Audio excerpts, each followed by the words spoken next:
Une des phrases qui m'a mis en mouvement dans les groupes de parole qui ont fondé le projet, ça a été François qui m'a dit « Mais moi, ma plus grande souffrance depuis que je suis handicapé, c'est pas mon handicap. Ma plus grande souffrance, c'est que le handicap me désocialise, c'est la solitude. »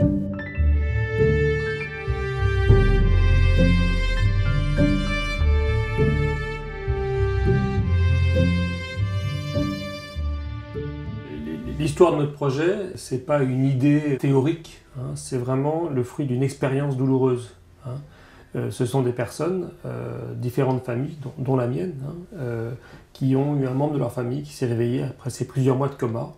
Et nous, ça a démarré il y a plus de 10 ans avec un petit groupe d'amis, au départ quelques personnes, hein, des personnes handicapées, des familles, des mamans, puis après ça les amis d'avant qui sont revenus. Et ce petit groupe, il a grossi avec pas mal d'hôpitaux qui envoyaient des gens, en disant enfin un lieu où les gens ont l'air de retrouver un goût à la vie, un sens à la vie. Et c'est là où on a entendu ces personnes handicapées, ces personnes amies dire mais si on se crée une colloque d'amis ensemble. Et c'est ça qui nous a donné l'énergie pour créer cette première maison partagée à Vanves, puis une deuxième, troisième, quatrième, aujourd'hui un projet qui est en train de s'essaimer dans différentes villes de France.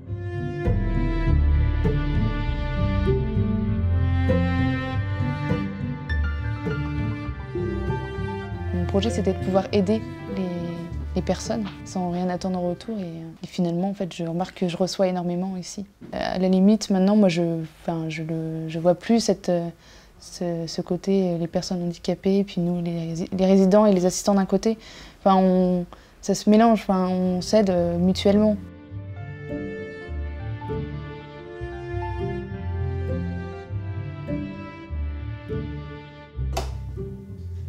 Voilà. Voilà mon studio. Vous voyez, une table qui me sert surtout à faire des puzzles, plus qu'à y manger, puisqu'on prend les repas ensemble. Ce que j'aime bien, c'est qu'on ait un studio et puis les pièces communes, c'est cet équilibre-là entre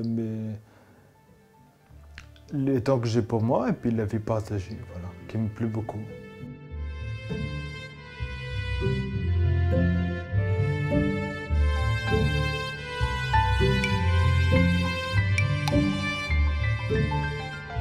Un appartement, une maison, c'est une dizaine de personnes. Hein. Il y a 6 studios pour des personnes handicapées qui sont chez elles, qui signent leur bail, qui payent avec les aides au logement. 4 studios pour des assistants, qui peuvent être soit des jeunes volontaires service civique, soit des personnes jeunes ou moins jeunes salariés qui viennent s'engager dans ce vivre ensemble.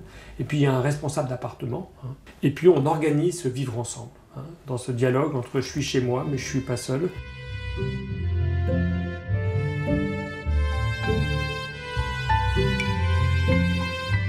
5 millions d'euros, c'est à peu près 5 grandes maisons partagées. Vous voyez, on en a déjà construites 5 à Vanves, près de Paris, et aujourd'hui on a un projet équivalent pour 5 maisons à Rungis, 5 maisons à Angers, à Nantes, à Bordeaux, à Dijon. Les demandes, évidemment, 10 000 personnes chaque année qui basculent dans le handicap, ça fait beaucoup de demandes, beaucoup de solitude, et beaucoup de personnes qui sont en quête de ce type de réponse. Voilà.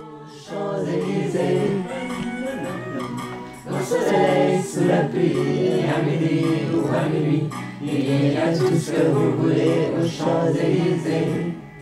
On est dans une logique de réseau, il faut des réponses très complémentaires.